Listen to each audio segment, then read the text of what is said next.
Бомбите кои во овие кутии со докази на 30 јуни 2017 влегоа во кривичен, се и последни кои ќе се слушаат во судниците. За сите други истраги отворени подоцни, како империја за Камчев и Мијалков, попис за Ахмети Груевски, мокник за Милошовски и пациент за Османи, јавноста нема да ги слушне разговорите.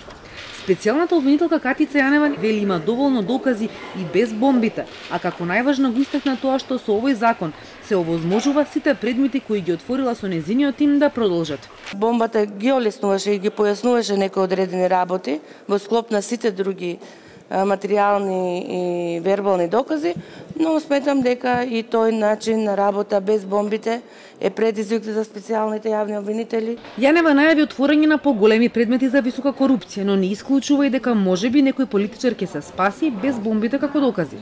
Се е можно, може и некој да се спаси, може и некој да биде и плюс обвинет, но ние сме во суштина задоволни што не се проширува надлежноста, не сме ограничени само на бомбите, бидејќи во периодот кој го анализиравме, сметаме дека има и други прекршувања на кривичниот законник, така да можеби сега во одредени предистраги ќе отвориме и многу покрупни предмети. За предметот попис кој во истрага не сака да коментира кога би имало обвинение и како ќе влие тоа што нема да има бомби.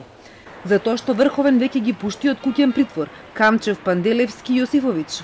А можно е да излезе и Мијалков, вели има опции да бара повторно мерки за обезбедување. Може би во иднина, а може би во најбрз можен рок, колку може да се каже, дека ќе побараме по други предмети одредени мерки за определени лица.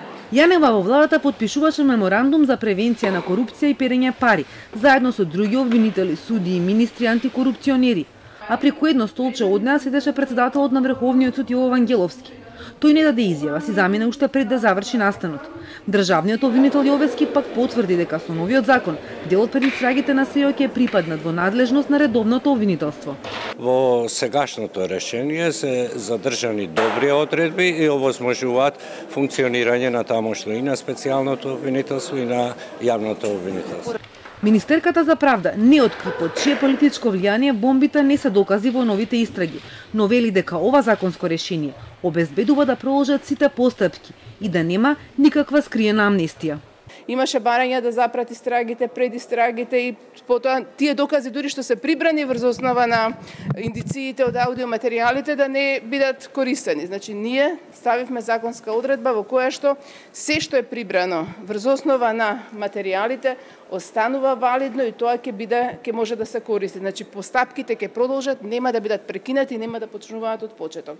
За сега нема двотретинско мнозинство обезбедено за законот, потврди министерката. Јанева пак не сака да коментира дали ќе добие поддршка од 80 пратеници, но ги отфрли обвинувањата од лидерот на ВМРО ДПМН Мицковски, дека го оценувала со замрзнатото седиште. Потврди дека имала средба со него инициирана од негова страна, но вели дека само побарала поддршка за законот со кој СЈО добива траен мандат.